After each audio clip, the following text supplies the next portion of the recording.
സ്വാഗതം. കാണാത്തതും കേൾക്കാത്തതും. സെക്കുലർ സമൂഹത്തിൽ ഔന്നത്യമുള്ളയാളാണ് Alexander Jacob. ആ വലുപ്പത്താൽ ക്രൈസ്തവർ വഞ്ചിക്കപ്പെടാതിരിക്കട്ടെ. യേശുക്രിസ്തുവിനേക്കാൾ മഹോന്നതനായി ഏതെങ്കിലും പ്രവാചകനെയോ അവതാരത്തെയോ ഉയർത്തിക്കാട്ടുന്ന കാര്യം തന്നെയാണ് ഉദ്ദേശിച്ചത്. ക്രൈസ്തവികമല്ലാത്ത വിശ്വാസ പ്രവണതകളെയും വ്യക്തി എന്ന നിലയ്ക്ക് അദ്ദേഹത്തിന് ആരെയും ആദരിക്കാം. ഏതു വിശ്വാസം ഉയർത്തിപ്പിടിക്കാം. അത് അദ്ദേഹത്തിൻ്റെ സ്വാതന്ത്ര്യം. സമൂഹം അറിയുന്നത് പ്രകാരം അദ്ദേഹം ക്രൈസ്തവ സമുദായത്തിലെ അംഗമാണ്. പ്രതിഭാശാലിയായ മുൻ ഉദ്യോഗസ്ഥ പ്രമുഖൻ. അങ്ങനെ ഒരാൾ ക്രൈസ്തവതയ്ക്ക് നിരക്കാത്തത് പറഞ്ഞാൽ അത് ചിലരെങ്കിലും ഇടർച്ചയിലും അബദ്ധത്തിലും വീഴ്ത്തിയേക്കും. കാരണം ക്രൈസ്തവനായ ബുദ്ധിമാന്റെ വാക്കുകൾ എന്ന് തെറ്റിദ്ധരിക്കാനുള്ള സാധ്യത ഏറെ. അതിനെതിരെ ജാഗ്രരൂകമാകാനും വിശ്വാസികളെ ബോധ്യപ്പെടുത്താനും എല്ലാ വിശ്വാസികൾക്കും അവകാശമുണ്ട്. സ്വതന്ത്ര ചിന്ത, സർവമത സമത്വം, ലോകപരത തുടങ്ങിയ വിശ്വാസ വിരുദ്ധതകൾക്ക് നടുവിൽ ജീവിക്കേണ്ടി വരുന്ന ചെറുതലമുറയെ കണക്കിലെടുത്തു പ്രത്യേകിച്ചും പ്രതിഭാവിലാസം കൊണ്ടല്ല വിശ്വാസി ക്രൈസ്തവനായി ജീവിക്കുന്നത്, വിശ്വാസത്തിന്റെ ജ്വാലയാലാണ്. നേരത്തെ സൂചിപ്പിച്ചതുപോലെ അലക്സാണ്ടർ ജേക്കബിനെ പോലുള്ള ഒരാൾ ക്രൈസ്തവ വിശ്വാസത്തിന് നിരക്കാത്തത് പറഞ്ഞോ? കൂടുതൽ തെളിവെടുപ്പിന്റെ ആവശ്യമില്ല. യേശു ക്രിസ്തുവിനേക്കാൾ മഹോന്നതനെന്ന് ആരെയെങ്കിലും ഒരു ക്രൈസ്തവ നാമധാരി വിശേഷിപ്പിച്ചാൽ അതിനാൽ തന്നെ അയാൾ ക്രൈസ്തവ വിശ്വാസം കൈവിട്ടു എന്നാണ് അർത്ഥം. കാരണം ഏറ്റവും ചുരുക്കി പറഞ്ഞാൽ യേശു കർത്താവാണെന്നും ദൈവം അവനെ മരിച്ചവരിൽ നിന്ന് ഉയർപ്പിച്ചുവെന്നും ഹൃദയത്തിൽ വിശ്വസിച്ച് ഏറ്റുപറയുന്നതാണല്ലോ ക്രൈസ്തവ വിശ്വാസം. ഈ വിശ്വാസത്തിന്റെ അവിഭാജ്യ അംശങ്ങൾ പിന്നെയും എത്രയോ ഉണ്ട്. കർത്താവ് എന്ന് പറഞ്ഞാൽ ത്രിയേക ദൈവത്തിലെ രണ്ടാം ആളായ പുത്രൻ തമ്പുരാൻ അഥവാ വചനമെന്ന ദൈവം തന്നെയെന്ന്. പൂർണ്ണ സത്യദൈവവും പൂർണ്ണ മനുഷ്യനുമാണ് യേശു ക്രിസ്തു എന്ന്. ഈശോയുടെ സഹന മരണ ഉത്ഥാനങ്ങൾ വഴിയാണ് മനുഷ്യകുലം സാത്താന്റെ ആധിപത്യത്തിൽ നിന്ന് വീണ്ടെടുക്കപ്പെട്ടത് എന്ന്. സഹിച്ചതും മരിച്ചതും ഉത്ഥാനം ചെയ്തതും യേശുവിലെ മനുഷ്യ ആളത്തമാണെന്ന്. അവിടുന്ന് ആയിരിക്കുന്ന അതേ ദൈവമാണ് യേശുവിനെ ഉയർപ്പിച്ചതെന്ന്. തീർന്നില്ല. ഇതിനെല്ലാം അടിസ്ഥാനമായി ആദിമ ദമ്പതികളുടെ സൃഷ്ടി, അവരുടെ പാപം, അതുവഴിയുള്ള പരദീസ നഷ്ടം, മനുഷ്യകുലത്തിനു മേൽ സാത്താൻ അവകാശപ്പെട്ട സർവാധിപത്യം, അതിനെ തകർക്കാൻ രക്ഷകൻ വരുമെന്ന വാഗ്ദാനം.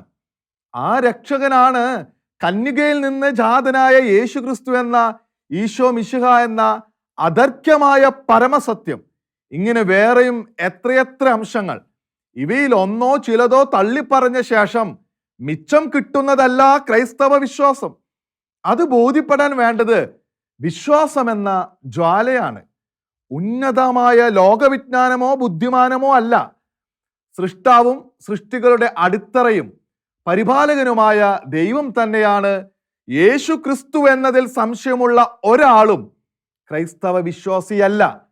യേശു ക്രിസ്തു സൃഷ്ടികളുടെ കാരണവും രക്ഷകനുമാണെന്ന് കരുതുന്ന ഏതൊരാൾക്കാണ് സൃഷ്ടികളിൽ ഒന്ന് അവിടുത്തേക്കാൾ ശ്രേഷ്ഠമെന്ന് തമാശയ്ക്ക് വേണ്ടി പോലും പറയാനാകുക? ഏത് അവതാരമോ പ്രവാചകനോ ദൈവദൂതനോ ആയിക്കൊള്ളട്ടെ, അങ്ങനെ ഒരു സൃഷ്ടി ദൈവത്തെക്കാൾ ശ്രേഷ്ഠനും മഹാനും ഉന്നതനുമെന്ന് പറയാൻ ഏതു ക്രൈസ്തവന്റെ നാവിന് കഴിയും? പറയുന്നെങ്കിൽ യേശു ക്രിസ്തു ദൈവമാണെന്ന വിശ്വാസം വെടിഞ്ഞു എന്ന് തന്നെയാണ് അർത്ഥം. പരസ്യമായോ വെട്ടിത്തുറന്നോ പ്രഖ്യാപിച്ചില്ലെങ്കിലും ലൗകികമായ വിജ്ഞാനം ദൈവിക സത്യങ്ങൾ ആധികാരികമായി പറയാനുള്ള യോഗ്യതയല്ല. എങ്കിലും സമൂഹ ദൃഷ്ടിയിൽ ജ്ഞാനിയെന്ന് തോന്നിക്കുന്നവരുടെ വാക്കുകൾ സാധാരണക്കാരെ വഴിതെറ്റിക്കും. സാങ്കേതിക വിശകലനത്തിന് മുതിരാത്ത ഹൃദയങ്ങൾ ഇത്തരക്കാരുടെ വാക്കുകൾ സത്യമാണെന്നും സ്വീകാര്യമാണെന്നും കരുതിയേക്കാം. യേശു ക്രിസ്തുവിനേക്കാൾ മഹോന്നതത്വം ആരിലെങ്കിലും ആരോപിക്കുന്നയാൾ യേശു ക്രിസ്തുവിന്റെ അനന്യതയും ദൈവത്വമാണ് അറിഞ്ഞോ അറിയാതെയോ നിഷേധിക്കുന്നത്. അക്രൈസ്തവർ അങ്ങനെ പറഞ്ഞാൽ അതിൽ അസാധാരണത്വമില്ല. എന്നാൽ യേശു ക്രിസ്തുവിനെ തൻ്റെതായ മതവിശ്വാസത്തിന്റെ അടിത്തറയിൽ നിന്ന് മാത്രം കണ്ട യേശു ക്രിസ്തു മനുഷ്യകുലത്തിന്റെ ഏകരക്ഷകനാണെന്ന വിശ്വാസം സ്വീകരിക്കാത്ത സ്വാമി വിവേകാനന്ദൻ പോലും യേശുവിനെ ദൈവിക അവതാരമായി കണ്ടു. മാത്രമല്ല, യേശു ലോകത്തിലെ എല്ലാ മനുഷ്യ മഹത്തുക്കളുടെയും നിരയിൽ അഗ്രാസനത്തിന് അർഹതയുള്ളയാൾ എന്ന് വിശേഷിപ്പിക്കുകയും ചെയ്തു. അതേ സ്ഥാനത്താണ് ക്രൈസ്തവനായി അറിയപ്പെടുന്ന ഒരു ലോകവിജ്ഞാനി യേശുവിനേക്കാൾ മഹോന്നതനായൊരു പ്രവാചകനെ കുറിച്ച് പറയുന്നത്. ഒന്നുകിൽ അദ്ദേഹം യേശുക്രിസ്തു എന്ന ദൈവത്തെ വിശ്വസിക്കുന്നില്ല, അല്ലെങ്കിൽ ബോധ്യങ്ങളില്ലാതെ പ്രസംഗിക്കുന്നു.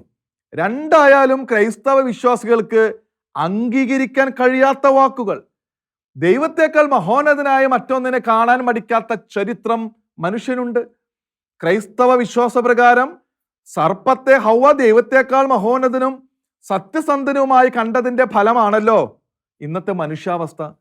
ഏതു വിശ്വാസത്തിൽ കഴിയുന്നവരെയും സ്നേഹിക്കാനും അവരുടെ വിശ്വാസ സ്വാതന്ത്ര്യം മാനിക്കാനും ക്രൈസ്തവർക്ക് കഴിയണം. കാരണം മനുഷ്യ മനസാക്ഷിയുടെ സ്വാതന്ത്ര്യം ദൈവം അംഗീകരിക്കുന്നു.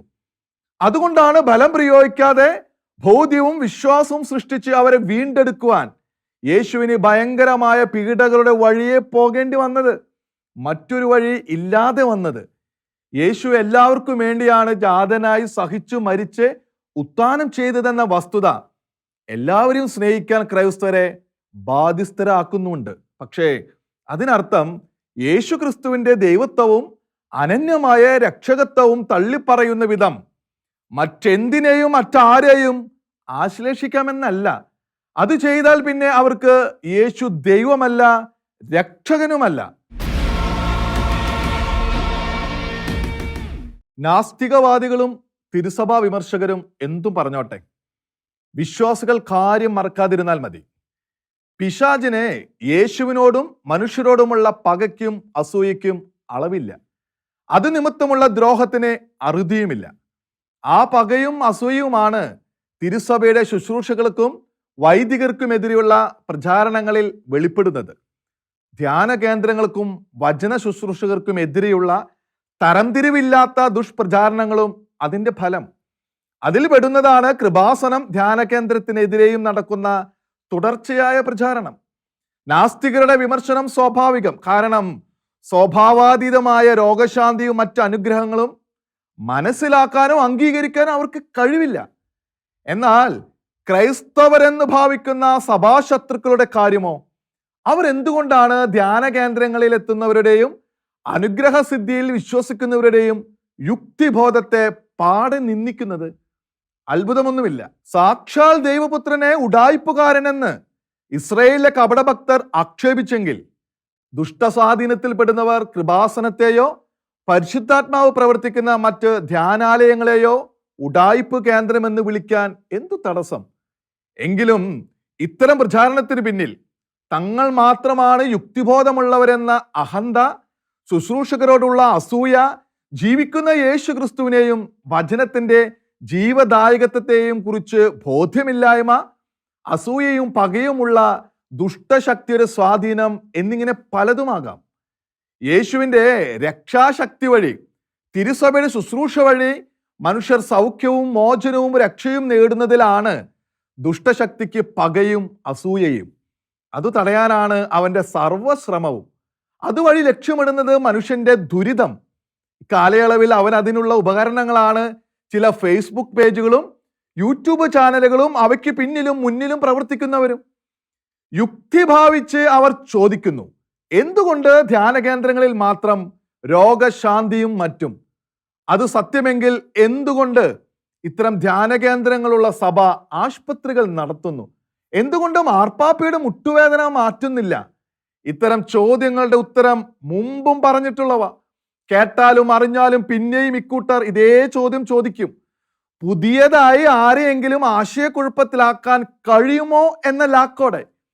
എന്തുകൊണ്ട് ധ്യാന കേന്ദ്രങ്ങളിൽ മാത്രമെന്ന് ചോദിക്കുന്നവർ ആദ്യം തന്നെ മനസ്സിലാക്കുക, ദൈവത്തിന്റെ തീരുമാനം മാറ്റിക്കാനുള്ള ഏർപ്പാടല്ല ഒരു പ്രാർത്ഥനയും.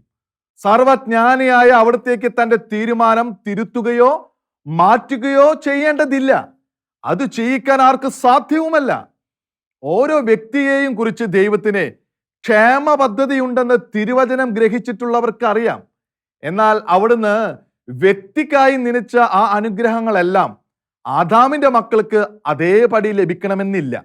അതിന് പല കാരണങ്ങളുണ്ട്. അകൃത്യങ്ങളുടെ കാർമേഘം അനുഗ്രഹപാതത്തെ തടയുന്ന സാഹചര്യങ്ങൾ. അത് സ്വന്തം അകൃത്യങ്ങളുടെ ഫലമാകാം, പൂർവിക അകൃത്യങ്ങളിലൂടെ കൈവന്ന മറയാകാം, വിശുദ്ധിയിലെ കുറവ് നിമിത്തം ആഭിചാര ശക്തികൾക്ക് ഇരയായതാകാം.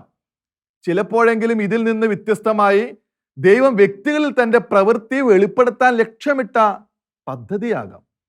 മറയെങ്കിൽ ദൈവത്തോട് ഐക്യപ്പെട്ടുള്ള പ്രാർത്ഥനയാലും ജീവിതത്താലും നീക്കിയെടുത്താൽ മാത്രമേ ദൈവത്തിന്റെ ക്ഷേമ പദ്ധതി വ്യക്തിയിൽ വെളിപ്പെടുകയുള്ളൂ. മറ്റൊരു വിധത്തിൽ പറഞ്ഞാൽ, സ്ക്രാച്ച് ആൻഡ് വിൻ പോലെ തനിക്കുമേലുള്ള മറ പ്രാർത്ഥനയാൽ ഉരച്ചുമാറ്റി തടസ്സം കൂടാതെ അനുഗ്രഹം ലഭിക്കാനുള്ള വഴിയൊരുക്കൽ. ഈ തടസ്സം നീക്കൽ പലപ്പോഴും വ്യക്തിയുടെ തനത് ആത്മീയശക്തിക്ക് നിർവഹിക്കാൻ കഴിയില്ല. അങ്ങനെയുള്ളപ്പോഴാണ് പ്രാർത്ഥിച്ചിട്ടും ഫലമില്ലെന്ന് തോന്നുന്നതും പ്രാർത്ഥിക്കാൻ തന്നെ കഴിയാതെ വരുന്നതും. ഇത്തരം അവസ്ഥയിലാണ് ദൈവം തെരഞ്ഞെടുത്ത വ്യക്തികളുടെ ശുശ്രൂഷയാൽ വചനത്തിന്റെ ശക്തി വെളിപ്പെട്ട് വ്യക്തിക്ക് മേലുള്ള തടസ്സങ്ങൾ നീങ്ങുന്നത്. അപ്പോഴാണ് ദൈവത്തിന്റെ ക്ഷേമ പദ്ധതിക്കെതിരായി വരുന്ന പീഡകൾ മാറിപ്പോകുന്നത്. മാറേണ്ടതല്ലെന്ന് ദൈവം നിശ്ചയിച്ചവ ഒഴിച്ചുള്ള പീഡകൾ മാത്രമേ ഇങ്ങനെ മാറുകയുള്ളൂ എന്നതും വിശ്വാസി അറിഞ്ഞിരിക്കേണ്ട പാഠം. പ്രാർത്ഥിക്കുന്നതിന് മുമ്പേ കിട്ടിക്കഴിഞ്ഞു എന്ന് തിരുവചനം പറയുന്നത് അർത്ഥമില്ലാത്ത സാന്ത്വനമല്ല. ദൈവത്തിന്റെ ക്ഷേമ പദ്ധതി തുടക്കത്തിൽ തന്നെ ഉണ്ടെന്നും അത് നമുക്ക് ലഭിക്കുന്നതിനുള്ള ചാൽ പ്രാർത്ഥനയിലൂടെ തുറക്കപ്പെടുന്നു എന്നും കൂടി ഗ്രഹിക്കാമല്ലോ. ഈ ചാൽ തുറക്കലാണ് പ്രാർത്ഥനാ കേന്ദ്രങ്ങളിൽ നടക്കുന്നത്. ഈ യാഥാർത്ഥ്യം തിരിച്ചറിയുന്നവർക്ക് എന്തിന് ആശുപത്രി ധ്യാന കേന്ദ്രം പോരെ എന്ന പരിഹാസ ചോദ്യം ചോദിക്കാൻ കഴിയില്ല. ഒരിക്കൽ കൂടി പറയാം, ദൈവം വ്യക്തിക്കായി നിനച്ച ക്ഷേമ പദ്ധതിയിൽ ആദ്യം മുതൽ തന്നെ ഉള്ളതും എന്നാൽ ലഭ്യത തടസ്സപ്പെട്ടതുമായ അനുഗ്രഹങ്ങൾ പ്രാർത്ഥനകളിലൂടെ പുനഃസ്ഥാപിച്ചു കിട്ടുമെന്നത് വിശ്വാസികൾക്ക് ബോധ്യമുള്ള യാഥാർത്ഥ്യമാണ്. അത് ദൈവത്തിന്റെ പദ്ധതി തിരുത്തിക്കലല്ല. വ്യക്തിക്ക് മേലുള്ള കാർമേഘത്തിന്റെ കടുപ്പമാണ് മോചനത്തിനാവശ്യമായ പ്രാർത്ഥനയുടെ അളവും നിർണയിക്കുക എന്നത് സ്വാഭാവികം. എന്തിന് ആശുപത്രി എന്ന വിമർശകരുടെ ചോദ്യത്തിന് തിരുസഭയ്ക്ക് പറയാനുള്ളത് ഇതാണ്: ശാസ്ത്രവും അതിൻ്റെ കണ്ടെത്തലുകളും ദൈവിക ജ്ഞാനം വെളിപ്പെടുന്ന ചാലുകൾ തന്നെയാണ്. അവ പ്രയോജനപ്പെടുത്തേണ്ടത് മനുഷ്യർക്കുള്ള അവസരവും അവകാശവുമാണ്. പ്രാർത്ഥന അതിന് പകരമല്ല, അവ ഫലമണിയുന്നതിനുള്ള യാചനയാണ്. കൃപാസനത്തിലെ ഉടമ്പടിയെ അധിക്ഷേപിക്കുന്നവരോടും ഒരു വാക്ക്: വചനശ്രവണത്തിലൂടെയാണോ അനുഗ്രഹ ലബ്ധിയിലൂടെയാണോ മനുഷ്യർ തന്നിലേക്ക് ആദ്യം ആകൃഷ്ടരാകേണ്ടത് എന്നത് ദൈവത്തിന്റെ അധികാരത്തിൽപ്പെട്ട കാര്യം. വചനത്തെക്കുറിച്ചോ യേശുവിനെ കുറിച്ചോ കേട്ടുകേളി പോലും ഇല്ലാത്തവരെ ദൈവമാതാവിലൂടെ തന്നിലേക്ക് അടുപ്പിക്കാൻ യേശുനാഥൻ നിശ്ചയിച്ച പദ്ധതിയാണ് ഉടമ്പടി പ്രാർത്ഥനയെന്ന വിശദീകരണം ദൈവശാസ്ത്രം ആഴത്തിൽ തേടി പോകാത്ത സാധാരണ വിശ്വാസികൾക്ക് മനസ്സിലാകും. ഉടമ്പടി എടുക്കുന്നവർ ഉന്നതമായ പദ്ധതിയിലൂടെ തെരഞ്ഞെടുക്കപ്പെട്ടും വേർതിരിക്കപ്പെട്ടും വിശദീകൃതരാകുന്ന വൈദികരെ പോലെ അല്ല. എങ്കിലും സ്വയം ഏറ്റെടുക്കുന്ന ഉടമ്പടിയാൽ അവർ തങ്ങളിൽ തന്നെ ഒരു വേർതിരിക്കൽ നടത്തുകയാണ്. അത് ആർക്കും മനസ്സിലാകാത്ത നിഗൂഢതയല്ല. ദൈവാത്മാവിന്റെ വഴിയെ ദൈവവുമായുള്ള ഉടമ്പടിയിൽ ജീവിക്കുന്നവർക്ക് തടസ്സങ്ങൾ മാറിയ അനുഗ്രഹങ്ങൾ ലഭ്യമാകുമെന്നത് ദുർഗ്രാഹ്യമായ കാര്യമല്ല. കാലത്തിന്റെ മേൽ അധികാരമുള്ളവനോടുള്ള ഐക്യപ്പെടൽ കാലതാമസം ചുരുക്കാൻ ഇടയാക്കുമെന്ന വിശദീകരണവും അഗ്രാഹ്യമല്ല. അതിനെ പരിഹസിക്കുന്നവർ തന്റെ രക്ഷയുടെ ഫലത്തിലേക്ക് അനേകരെ കാലാനുസൃതമായി എങ്ങനെ എത്തിക്കണമെന്ന് തീരുമാനിക്കാൻ യേശുവിനുള്ള അധികാരത്തെ തന്നെയാണല്ലോ ചോദ്യം ചെയ്യുക. അവർ നിരന്തരം അധിക്ഷേപം ചൊരിയുമ്പോഴും അക്രൈസ്തവരടക്കം അനേകർ ഈ വഴിയെ സത്യദൈവത്തിലേക്ക് എത്തുന്നു എന്നതിനേക്കാൾ വലിയ മറുപടിയില്ല. അവരെയെല്ലാം വിവരമില്ലാത്തവരെന്ന് അടച്ചാക്ഷേപിക്കാൻ എളിമയുള്ള മനസ്സിന് കഴിയുമോ? കേന്ദ്ര സർക്കാർ എന്താണ് ഉദ്ദേശിക്കുന്നത്? ക്രിസ്തു മതത്തിലേക്കും ഇസ്ലാം മതത്തിലേക്കും പരിവർത്തനം ചെയ്തവർ അതിൻ്റെ പേരിൽ സർക്കാരിന്റെ വിവേചനം നേരിടണമെന്നോ?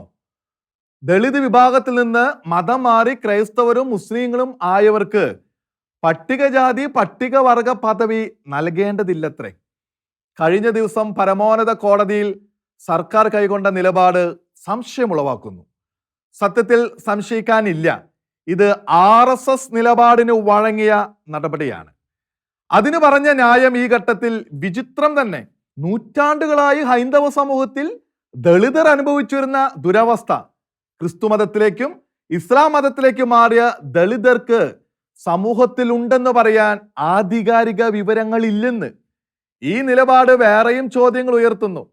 രാജ്യം റിപ്പബ്ലിക്കായി 70 വർഷം കഴിഞ്ഞിട്ടും ഹിന്ദു മതത്തിലുള്ളവർക്ക് മാത്രം അയിത്തം പോലുള്ള ദുരാചാരം തുടരാമെന്നോ? ആ മതത്തിൽ തുടർന്ന് അത് സഹിക്കാൻ തയ്യാറായാൽ സംവരണാനുകൂല്യം സർക്കാർ നൽകിക്കൊണ്ടേയിരിക്കാം എന്നുമോ? അഥവാ ഹിന്ദു മതത്തിലെ അനാചാരം സർക്കാർ ചെലവിൽ തുടരാൻ അനുവദിക്കുകയാണെന്നോ? ഇങ്ങനെ ചോദിക്കാൻ ഭാവന വലിച്ചു നീട്ടേണ്ട കാര്യമൊന്നുമില്ല. നിശ്ചയമായും ഇതിന് ഭരണഘടനയുടെ മതനിരപേക്ഷ അന്തസത്തയ്ക്ക് നിരക്കാത്തതും വിവിധ മതസമൂഹങ്ങൾക്കിടയിൽ വിവേചനപരവും എന്നും കൂടി പറയേണ്ടി വരും. കാരണം ഒരു വശത്ത് ഇത് ഹിന്ദു സമുദായത്തിലെ അയിത്താചരണം ശാശ്വതീകരിക്കാമെന്ന് പരോക്ഷമായി പറയുന്നതിന് തുല്യമാണ്. ഒപ്പം ദളിതർക്ക് ഹിന്ദു മതത്തിൽ തുടരാനോ അതിലേക്ക് തിരിച്ചെത്താനോ സാമ്പത്തിക ഉദ്യോഗ ആകർഷണം വ്യവസ്ഥ ചെയ്യുകയും ചെയ്യുന്ന നിലപാട് കുറെ കൂടി വ്യക്തമാക്കിയാൽ, ദളിതർ ഹിന്ദു മതത്തിൽ തുടർന്നാൽ പട്ടികജാതി പട്ടികവർഗ പദവിയും അതിനനുസരിച്ചുള്ള ആനുകൂല്യങ്ങളും ലഭിക്കും. അതേ ദളിതർ ക്രൈസ്തവ ഇസ്ലാം മതങ്ങളിലേക്ക് മാറിയാൽ അവർ ജീവിക്കുന്നത് അയിത്തത്തിന്റെ ദുരിതങ്ങളുണ്ടെന്ന് സർക്കാർ തന്നെ പറയുന്ന ഹൈന്ദവ സമൂഹത്തിന് നടുവിലാണെങ്കിലും അവർക്ക് ദുരിതങ്ങളില്ല പോലും.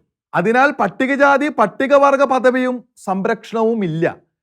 വീണ്ടും ക്രൈസ്തവ ഇസ്ലാം മതങ്ങൾ ഉപേക്ഷിച്ചു ഹിന്ദു മതത്തിലേക്ക് തിരിച്ചു ചെന്ന അതേ ദളിതർക്ക് അയിത്തത്തിന്റെ സാഹചര്യവും പട്ടികജാതി പട്ടികവർഗ പദവിയും അതിന്റെ സംരക്ഷണ ആനുകൂല്യങ്ങളും ദളിതരെ ഹിന്ദു മതത്തിൽ പിടിച്ചു നിർത്താനും മതം വിട്ടവരെ തിരികെ കൊണ്ടുവരാനും സർക്കാർ പണവും അവസരങ്ങളും നീക്കിവെക്കുന്ന ഏർപ്പാടല്ലാതെ മറ്റെന്താണിത്?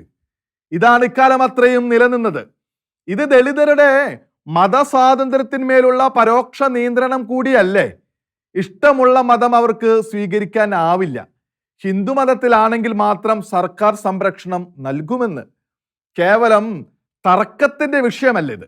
രാജ്യത്ത് അയിത്തവും ദുരാചാരങ്ങളും ഏതു സമൂഹത്തിലാണോ നിലനിന്നത് അതേ സമൂഹം തന്നെയാണ് ഇപ്പോഴും ഭൂരിപക്ഷം. ദളിതർ മതം മാറിയത് കൊണ്ട് മാത്രം ഈ ഭൂരിപക്ഷ സമൂഹത്തിൽ അവർക്ക് നിലമാറ്റം സംഭവിക്കുമെന്ന് പറയാനാകുമോ?